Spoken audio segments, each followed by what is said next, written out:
In this section, or this category of HTML5, we're going to talk about device access. And device access has to do, once again, with making HTML5 a better language for making web applications. And they need to be competitive with normal apps, or native apps as they're called, Android apps and iOS apps that are so popular nowadays. And then to do that, of course, they need to be able to access the hardware on the device. And that's what they mean by device access, is how are we going to do that.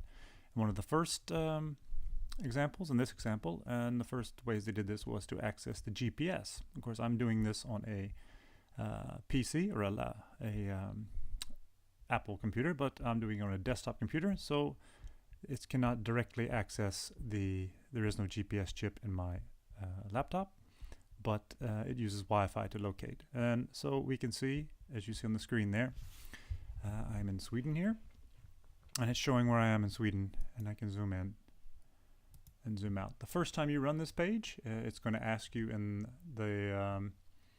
it'll be in different places, but it's going to ask you to allow access to show your location. So you have to approve that. So it's a security issue.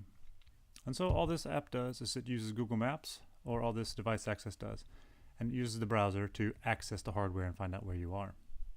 So the code for this, to make a geolocation app, as this is called, once again, in JavaScript, we have a little bit here in the style to make it look acceptable. And then we import a JavaScript from Google Maps. This is their script. So all the functionality we get with the map and images is coming from Google. And then we see at the very bottom it says onload initialize. And then there's a function we have, our own JavaScript, that we initialize. And the first thing we do here on this line is we check with that modernizer script that checks to see the functionality of HTML5, make sure geolocation is going to work. And if it does, yeah. And then here's the actual code that's accessing the device. Navigator refers to the actual browser. Geolocation is a sublibrary, and then you have for device access, there's the GPS, and get current position. And so what it basically does is get where you are right now.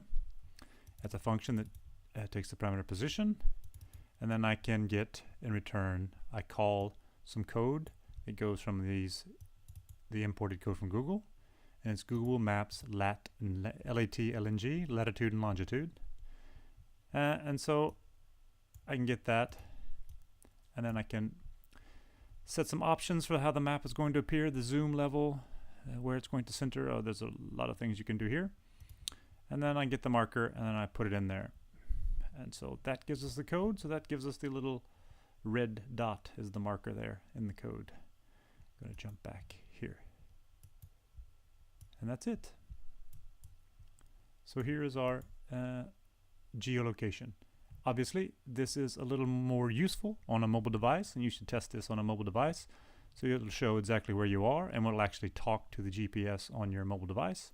And then, of course, you can make more advanced apps, and that you could then do, as there are many of those such apps in the app stores for both platforms, such as Runkeeper and MyTracks, that track running and walking and so forth. And you could easily develop some type of application where you set a marker and then you track and draw lines on the map and so forth.